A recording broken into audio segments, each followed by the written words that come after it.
Listen everyone, presented here. I think 16 students are present here. Once again, Subhi Mishra is also joined.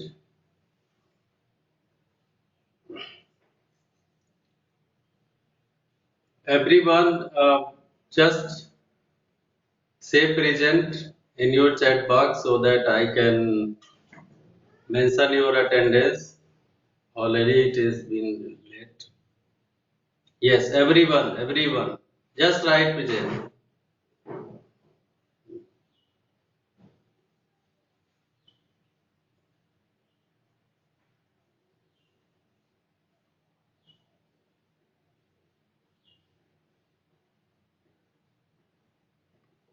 I hope everyone has written. So the first one is on the screen, Prabal Poddar.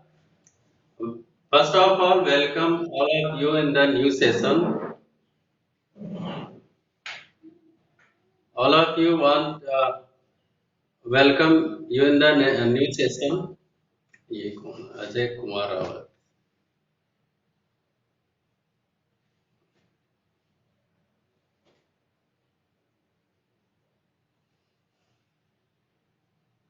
Total 19 students have joined.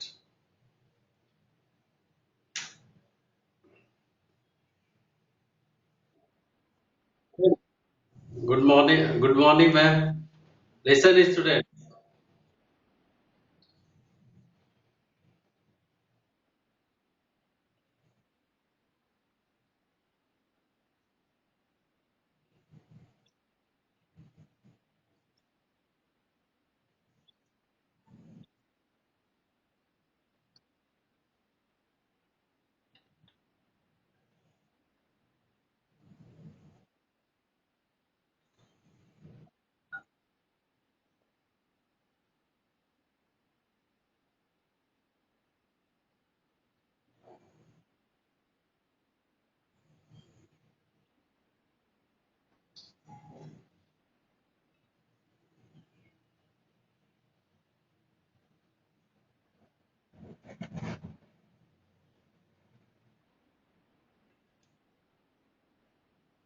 Thank you, ma'am.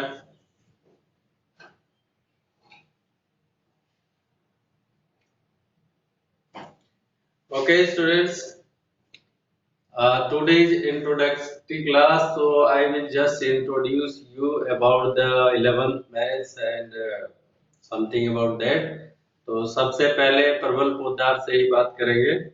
प्रबल Poddar, are you listing?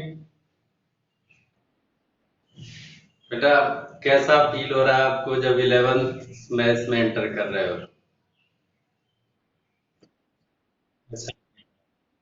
Without exam आपके लिए एक अलग सा environment बना. ये शायद first time ऐसा हुआ है कि विदाउट एग्जाम जो है बच्चे 10th से 11th में तो एक वो भी अलग एक्सपीरियंस है और हो सकता है आप लोगों का रिजल्ट बेटर ही बनेगा. रिजल्ट बेटर ही बनेगा, खराब नहीं बनेगा. आयुष गुप्ता है ऑल्सो ज्वाइंट. नेक्स्ट वन बेटा, वैसे हम स्क्रीन पे आप लोगों को वन बाय वन देख नहीं रहे हैं, तो आप एक एक बार वन बाय वन करके आप अपने आप से खुद जो है सामने आ जाए. Next, Subhi Mishra. Subhi Mishra, are you listening में? हाँ. आपने मैथ्स क्यों सेलेक्ट किया?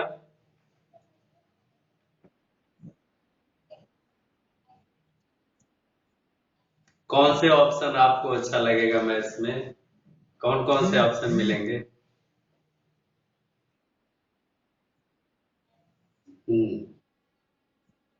हम्म. आपका सबसे मतलब फेवरेट फील्ड कौन सा? आप किस फील्ड में जाना चाह रहे हैं? अभी नहीं. अच्छा अच्छा. वैसे आप खुद से डिसाइड किया सब्जेक्ट का या घर से ऐसा किसी ने राय दिया या फ्रेंड्स या कोई मतलब जो भाई भैया ने कहा कि आप मैथ ज्वाइन कर लो? अच्छा अच्छा, वेरी गुड. तो भाई भाई का भी सपोर्ट रहेगा आपको मैथ्स में। Okay. Anshika Pandey has also join. एक चीज आप लोगों को बता दें, all of you are listening here, कि in comparison to tenth, 11th maths is so easy. बहुत ही इजी पड़ेगा 11th का मैथ्स। रीजन क्या है, रीजन क्या है वो भी आपको बता दे रहे। रीजन इज दैट यहाँ पे एक total is a conceptual class, not the written, और मतलब लेंदी ऐसा कुछ नहीं होगा। टोटली कंसेप्चुअल बेस्ड है और एक पैटर्न पे चलता है। जो भी अगर एक चैप्टर उठाया एक पैटर्न पे किया, उसी पैटर्न को फॉलो करते गए क्वेश्चन सॉल्व हो जाते हैं। और अगर बोर्ड की बात करें तो बोर्ड की जो है इस साल से डिसाइड कर दिया है कि आपको 15 नियर अबाउट 15-20 मार्क्स का तो वैसे ऑप्शनल क्वेश्चंस प्रोवाइड कर रहा है। तो 20 आउट ऑफ 100 में 20 मार्क्स आपका ऑप्शनल क्वेश्चन होंगे जो ऑब्जेक्टिव टाइप के होंगे, तो वो कहीं ना कहीं आपको सपोर्ट करता है और परसेंटेज इंक्रीज करने में आपको बहुत हेल्प करेगा मैथ्स में। क्योंकि 20 मार्क्स मैथ्स में गेन करना अपने आप में एक बहुत बड़ा चैलेंज हुआ करता था, लेकिन जब से ऑब्जेक्टिव दे दिया बोर्ड ने तो आपके लिए कहीं कहीं बेनिफिट हुआ है। और वो बहुत से बच्चे 20 में 20 लेते हैं।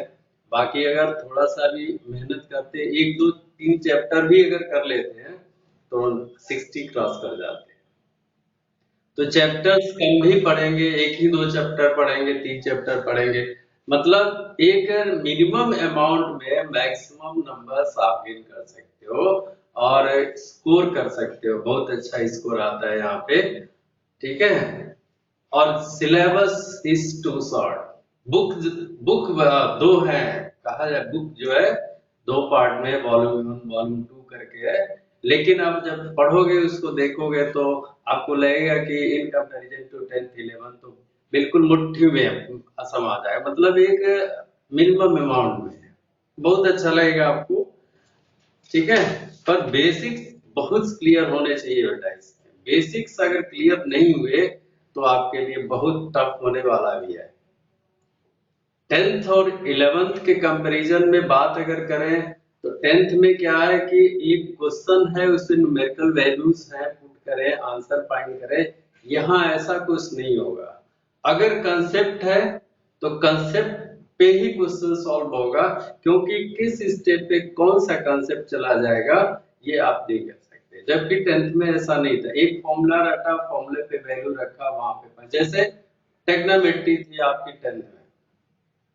तो टेक्नोमेट्री का क्या था, टेक्नोमेट्री एक पार्ट था जिसमें आपका अपना प्रेजेंस ऑफ माइंड वहां पे अप्लाई होता था कि कौन सी आप आइडेंटिटी लगाएंगे, किस स्टेप पे लगाएं, कैसे सॉल्व करें उस आइडेंटिटी को, कौन सा स्टेप फॉलो करें ताकि क्वेश्चन जो है सॉल्व हो जाए।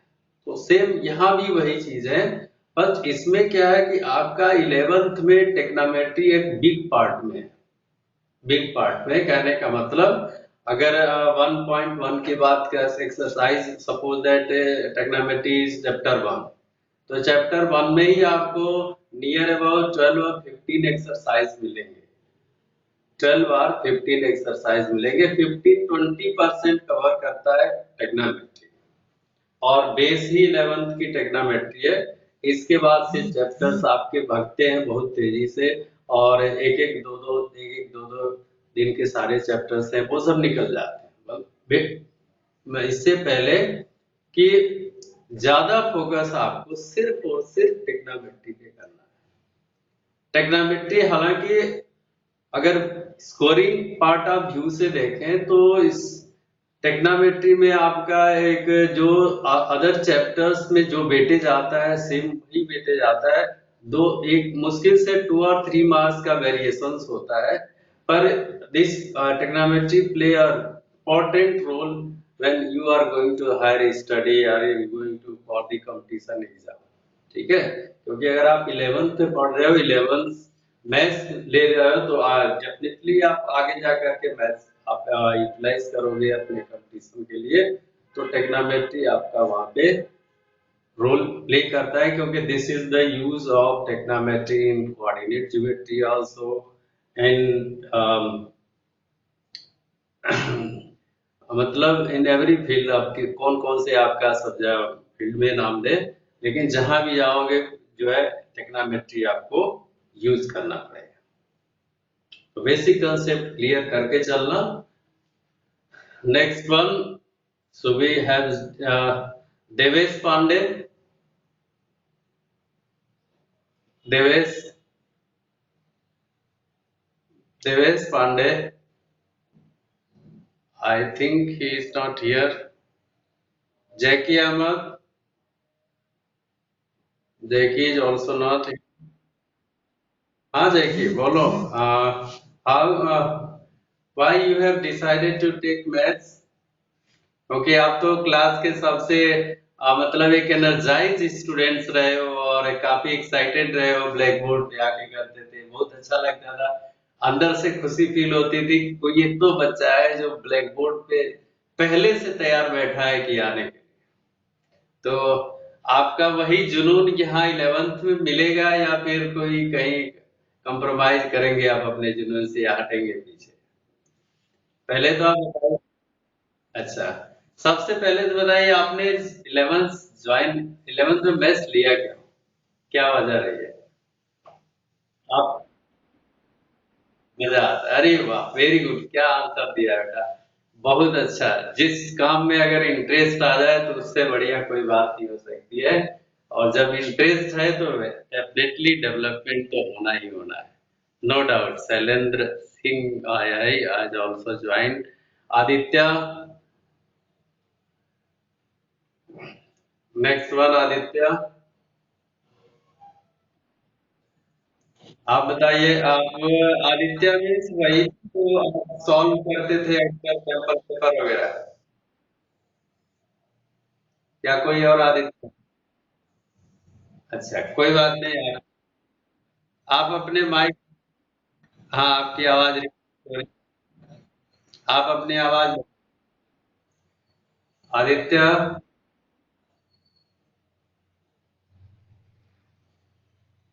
आदित्य आप अपनी माइक बंद कर लें। अनुष्का, आप you have also taken maths, what was the reason? काफी जुझारू स्टूडेंट रहे हो मैथ्स का, कि सर ये नहीं आ रहा है, मैं परेशान हूँ, कई बार कोशिश किया नहीं आ रहा है, कैसे नहीं आ रहा है। यही एक जुनून बच्चों में दिखता है तो अच्छा लगता है। और वाकई में रियल मैथ्स का स्टूडेंट वही है जो नहीं क्वेश्चन आए तो उसके पीछे पड़ जाए। ये इस मैथ्स के स्टूडेंट की पहचान है ना? हाँ, तो वही मतलब एक रुझान यहाँ भी देखने को मिलना चाहिए, ताकि बिल्कुल सही। थोड़ा सा और जल्दी जल्दी करते हैं, क्योंकि कुछ आपको इंट्रोडक्शन भी देना है, और 10 मिनट की आपकी क्लास में जरूर कुछ बता के जाएंगे आज। इससे पहले कि चंदन, आप अपने बारे में बताएं, आपने क्यों ज्वाइन किया मैथ्स? लाइक इट, बहुत अच्छा। अगर लाइक करते हैं तो very good. And next one is Shreya Agarwal is here also and have taken maths. Shreya Agarwal, हाँ। आप तो सर, मैं परेशान हूँ, कैसे होगा, मैं कुछ समझ नहीं पा रही हूँ। और मैं ऐसा मतलब एक मैथ्स में उतावलापन देखने को मिलता था श्रेया की तरफ से। तो वही लगेगा। नहीं, वो मैं कह रहा हूँ क्लास में एक मतलब क्या एक्साइटमेंट होता था सर, ये पता नहीं क्यों आ नहीं रहा, मैं काफी मेहनत कर रही हूँ, कोशिश कर रही हूँ, फिर भी नहीं आ रहा सर, देखिए तो कहाँ गलती है। नहीं सर, हो जाएगा, बस ऐसे जैसे ही मैं गया वहां पे सर सॉल्व। या यही एक क्वालिटी होती है, मतलब उस चीज को जब मैथ्स में एंटर कर रहे हैं तो, और यही आई होप कि आप इस क्वालिटी को मेंटेन करके चलेंगे। ठीक है। नेक्स्ट वन इज गरिमा। हाँ, गरिमा तो बहुत सिंसियर स्टूडेंट रही है, और सबसे बड़ी खासियत गरिमा गुप्ता की, कि जिस क्वेश्चन को एक बार कर लिया उसको कंफर्म कर दिया कि अब चाहे आज आए या कल आए इसको छोड़ना नहीं। और यही मतलब कॉन्फिडेंस रखे रहना है गरिमा, ठीक है। क्योंकि मैंने देखा है जिस क्वेश्चन को आपने एक बार कर लिया वो फिर चाहे कभी भी आ जाए वो हटना नहीं है, उसको होके रहना है। ये एक पकड़ मजबूत बना के रखना मैथ्स के स्टूडेंट्स की ये भी एक खासियत होती है। आज आप लोगों की क्वालिटी बता दे रहे हैं मैथ्स के स्टूडेंट जितने भी बच्चे आए हो, आज जो बच्चे आए वाकई में रियली मैथमेटिशियन है। स्नेहा गुप्ता, स्नेहा गुप्ता, हाँ आपने मैथ्स क्यों ज्वाइन किया?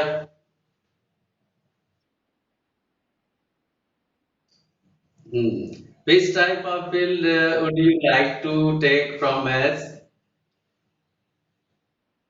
BTech? You want to take BTech? BTech करके क्या करोगे? तो इंजीनियरिंग में क्या, इंजीनियरिंग में ऐसा कौन सा फील्ड आपको मिल जाएगा कि आप उसमें कुछ करके दिखाना चाहोगे? आप किस व्यू से इंजीनियरिंग करना चाह रहे हैं? कंप्यूटर साइंस, इंजीनियरिंग में कंप्यूटर साइंस है मतलब आप साइबर सिक्योरिटी या साइबर हैकिंग या इस टाइप का कुछ कंप्यूटर में आपको जानकारी लेनी है या कुछ और करने की इच्छा है कंप्यूटर साइंस में? अच्छा अच्छा, ऐप डेवलपर बनना चाहे, सॉफ्टवेयर डेवलपर। ग्रेटर है, ओके, थैंक यू। पर आ, बहुत ही अच्छा इम्प्रूवमेंट देखा है स्नेहा गुप्ता आप में कि एक बच्चा जब नाइन्थ में जीरो से आता है, जीरो के बाद से धीरे धीरे इम्प्रूवमेंट करता है और आज एक ऐसे पोजीशन पे पहुंचा है कि जिसको जीरो से स्टार्ट किया और आज चल करके क्वेश्चन कर रहा है, मैथ्स कर रहा है, समझ रहा है इन चीजों को।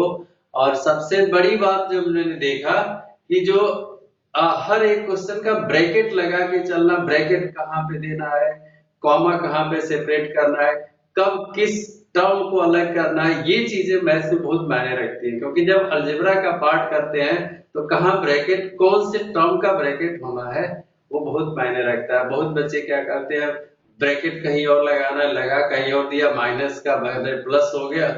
ये चीजें एक मैथमेटिशियन में भी होनी चाहिए और वो क्वालिटी आप में है। आई होप कि आप मैथ्स को अच्छे से लेके चलेंगे। ओके, नहीं तो आज बेटा ये तो रहा डिस्कशन, बाकी स्टूडेंट्स आपसे कल बात करेंगे क्योंकि 10 मिनट थोड़ा से आज आप ज्वाइन किए हैं तो आपको इंट्रोडक्शन में कुछ बता भी दे रहे हैं नई चीजें, ताकि आपको लगे कि हाँ कुछ तो है इसमें जो वाकई में इंटरेस्टिंग भी है और आपको लगेगा भी इंटरेस्टिंग। ठीक है, पहली बात बी श्योर कि मैथ से घबराना मत। 11th की मैथ इन कंपैरिजन टू 10 बहुत ही आसान होने वाला है। लेकिन सबसे बड़ी बात, आप जो कंसेप्ट बताया जाए उस कंसेप्ट को हमेशा बना के चलना, ठीक है। अगर कंसेप्ट हट गया तो फिर सब बेकार हो जाएगा। सबसे पहला स्टार्ट करते हैं, देखो कपिल इज ऑल्सो हियर।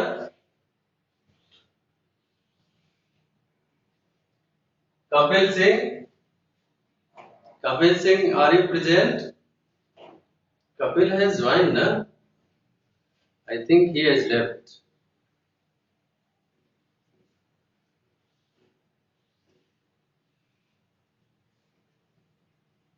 देखो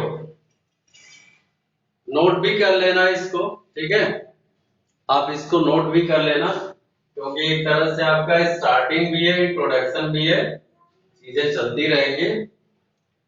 Now you can see here कि x and y axis I have drawn and they are mutually perpendicular to each other.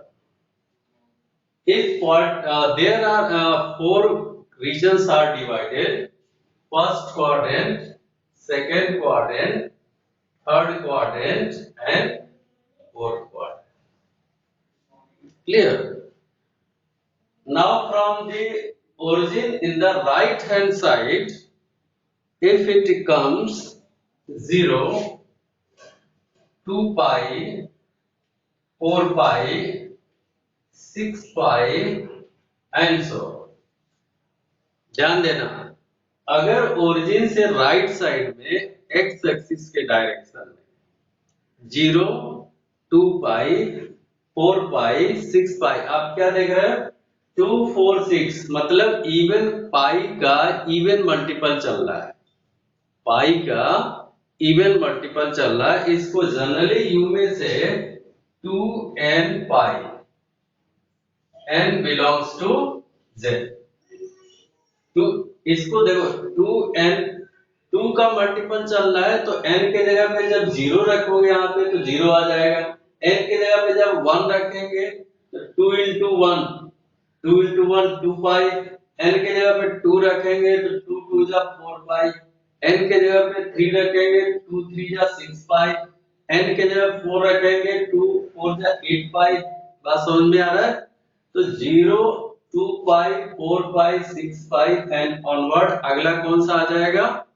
6 पाई के बाद कौन सा टर्म आएगा? 6 पाई के बाद कौन सा टर्म आएगा? 8 पाई। 8 पाई के बाद कौन सा टर्म आएगा? रिप्लाई स्टूडेंट 10 पाई। ठीक है, मतलब एक 10 का इवन का मल्टीपल आ रहा है तो जनरली आप क्या लिख सकते हो 2n pi, n is what? Integer. बोलो, ये पार्ट क्लियर है? हमने 0 2 पाई 4 पाई 6 पाई को 2n पाई कैसे लिखा हुआ है? Just reply if everyone is yes then say yes. ठीक है, हाँ जल्दी लिखो फटाफट यस। हाँ, क्योंकि ये कंसेप्ट है, अगर इसको कर लिया तो पूरा चैप्टर सॉल्व। चलो देखो, तो n के जगह पे अब ऐसे ही इधर चलो लेफ्ट साइड में, लेफ्ट साइड में अगर लिखते हैं पाई, पाई के बाद 3 पाई, 3 के बाद 5 पाई, 5 के बाद 7 पाई एंड सो ऑन। ऐसे इधर चलते पाई 3 पाई 5 पाई 7 पाई 9 पाई। तो आप देख रहे हो कि ये 1 3 5 7 9 these are the odd multiples of 5। तो ये तो रहा इवन मल्टीपल्स, और इसको क्या बोलेंगे? Odd multiple. इसको क्या बोलेंगे? 2n plus 1 into पाई ऑड मल्टीपल आएगा ना, 2n plus 1। क्योंकि देखो अगर n की जगह पे for every n belongs to integer, n क्या है? इंटीजर। समझना, अगर n के जगह पे 0 रखा, अगर n के जगह पे 0 रख दिया तो कितना मिलेगा? रिप्लाई स्टूडेंट, अगर n के जगह पे यहाँ पे 0 रखा तो कितना मिलेगा? पाई। गुड।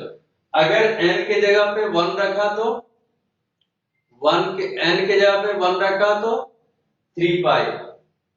अगर n के जगह पे 2 रखा तो 5 पाई। तो एक जनरल टर्म लिखते हैं यहाँ पे, एक जनरल टर्म लिखते हैं 0 2 पाई 4 पाई 6 पाई, और इधर चलते हैं तो पाई 3 पाई 5 पाई 7 पाई एंड सो ऑन। तो इवन और ऑड मल्टीपल का अभी आपने देखा है कि x के राइट साइड में ऑड मल्टीपल ऑफ पाई, और x के नेगेटिव डायरेक्शन में, सॉरी x के नेगेटिव डायरेक्शन में odd multiple of pi and x के पॉजिटिव डायरेक्शन में इवन मल्टीपल ऑफ पाई। अगर इसी तरह y एक्सिस के पॉजिटिव डायरेक्शन में बात करें तो पॉजिटिव डायरेक्शन में अगर बात करते हैं यहाँ पे तो पाई बाई 2, पाई बाई 2, ठीक है, पाई by 2, 5 pi by 2, 9 pi by 2, 13 pi by 2 and so on. देखो कैसे हमने लिखा है, लिखने का तरीका देखना।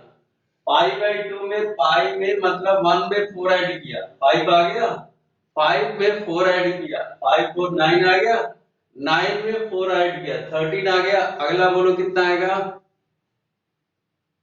नेक्स्ट टेल मी, नेक्स्ट कितना आएगा? 17 पाई बाई 2। ठीक है। 17 पाई बाई 2 के बाद कितना आएगा, बोलो। 17 पाई बाई 2 के बाद नेक्स्ट 21 पाई बाई 2। क्लियर। एक लिखने का तरीका था पाई बाई 2 प्लस 4 करते करते हमने इसको लिखा है, प्लस 4 करते करते, मतलब पूरे में नहीं, सिर्फ ऊपर डिनोमिनेटर न्यूमरेटर में केवल प्लस 4 किया हुआ है। ठीक है। इसको जनरली कैसे लिख सकते हो, 4n plus 1 into pi by 2 for every n belongs to z। अब इसका मीनिंग भी आपको समझाएंगे। ठीक है। अभी समझते रहो, धीरे धीरे चीजें आपको कॉन्सेप्ट समझ में आएंगे। इनको इनका मीनिंग भी समझाएंगे कि एक्चुअली है क्या ये। देखो, अगर n के जगह पे 0 रखा तो कितना आएगा, बोलो। अगर n के जगह पे 0 रखा तो कितना मिलेगा, पाई बाई 2। गुड, पाई बाई 2, क्योंकि 4 into 0 0 plus 1 1 into pi by 2 pi by 2। अगर n के जगह पे 1 रखा तो,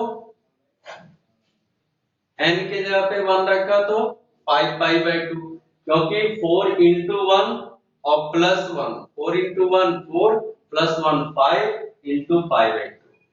अगर n के जगह पे 2 रखा तो 4 2 जा 8 इंटू 1 8 प्लस 1 9 पाई बाई 2।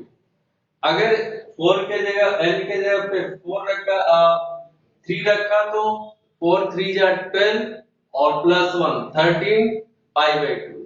तो एक जनरली n की n यहाँ पे डिफाइन किया हुआ है, इंटीजर है, मतलब n की वैल्यू 0 1 2 3 4 5 ऐसे लेके चलना है। n की वैल्यू 0 1 2 3 ऐसे लेके चलना। यहाँ भी वही n बिलोंग्स टू इंटीजर है, यहाँ भी है वही है n बिलोंग्स टू इंटीजर, हर जगह। अब जरा इसी के डायरेक्शन में y के निगेटिव डायरेक्शन में आ जाओ, नोट करते चलना। x के पॉजिटिव डायरेक्शन में पाई का इवन मल्टीपल, x के निगेटिव डायरेक्शन में पाई का ऑड मल्टीपल, x के y के पॉजिटिव डायरेक्शन में 4n plus 1 into pi by 2। ठीक है। पाई बाई 2 का एक तरह से आप बोलो ऑड मल्टीपल, ऐसे बोल सकते हो, लेकिन ऑड मल्टीपल में कुछ स्किप कर जाएंगे, सब नहीं आएंगे, इसीलिए हम 4n plus 1 into pi by 2 बोल रहे हैं। नीचे जब आ जाएंगे तो इसी को बोलेंगे 3 पाई बाई 2, याद रखना 3 पाई by 2 7 pi by 2 11 pi by 2 3 pi by 2 7 pi by 2 11 pi by 2 15 pi by 2। बोलो कैसे लिखा है, कैसे लिखा है, देखो 3, इसको हमने कैसे लिखा, इसको जनरली अगर लिखना चाहे 4n plus 3 into pi by 2 n belongs to z। जो x का y का निगेटिव डायरेक्शन है, इसमें देखो 3 प्लस 4 7 7 प्लस 4 11 11 प्लस 4 15। यहाँ भी प्लस 4 ही किया है, प्लस 4 यहाँ भी न्यूमरेटर में किया हुआ है, पर यहाँ पाई बाई 2 से स्टार्ट हुआ है, यहाँ 3 पाई बाई 2 से स्टार्ट हुआ है। अब बात समझो, पाई बाई 2 से स्टार्ट करने का मतलब, ये एंगल कितना है 90। ठीक है। ये एंगल कितना है 90। तो एक पाई बाई 2 ये हो गया, एक पाई बाई 2 ये हो गया, और एक पाई बाई 2 ये हो गया। बात समझ में आ रहा है। तो 3 पाई बाई 2, और ये पहला पाई बाई 2 है, इसलिए पाई बाई 2। समझ रहे हो, क्वेश्चन क्लियर है। कैसे लिखने का तरीका देखो कैसे लिखा जा रहा है। अगर सिर्फ यहाँ पाई बाई 2 है, क्योंकि एक ही 90 डिग्री है, तो पाई बाई 2 से स्टार्ट कर लो और सब में प्लस 4 करते चले जाओ न्यूमरेटर में। आप एक जनरल टर्म लिखोगे और इस जनरल को टर्म को 4n+1 इंटू π/2 लिख सकते हैं। y के निगेटिव डायरेक्शन में जाने के लिए 1π/2 2π/2 इन दोनों मिलाकर के 2π/2 और ये π/2 तीनों मिलाकर कितना आएंगे 3π/2। तो 3π/2 निगेटिव डायरेक्शन हो गया। इसके बाद 3 में +4 करते चलेंगे तो आपको 3π/2 7π/2 11π/2 15π/2 एंड सो ऑन मिलेगा, जिसमें जनरल जो टर्म आप इसके लिए लिख सकते हो 4n+3 into π/2। Eklavya Yadav, you are so late and आज के लिए बस इतना ही। Will discuss later in the next session. Okay students, इतना नोट कर लीजिए, इसके बाद से हम डिस्कस करेंगे। This is the beginning of the chapters, so यहां से नोट कर लीजिए, बाकी चीजें हम आपसे कल डिस्कस करेंगे। Time has been over. This is chapter trigonometry. Trigonometry is a big part of your 11th class 11. Okay, so here is the starting of trigonometry. Everyone please note down and we'll discuss you later in the next session. Thank you students, most welcome again for the class 11, and I hope you will raise day by day in your life, in your study, in your future. Thank you so much students.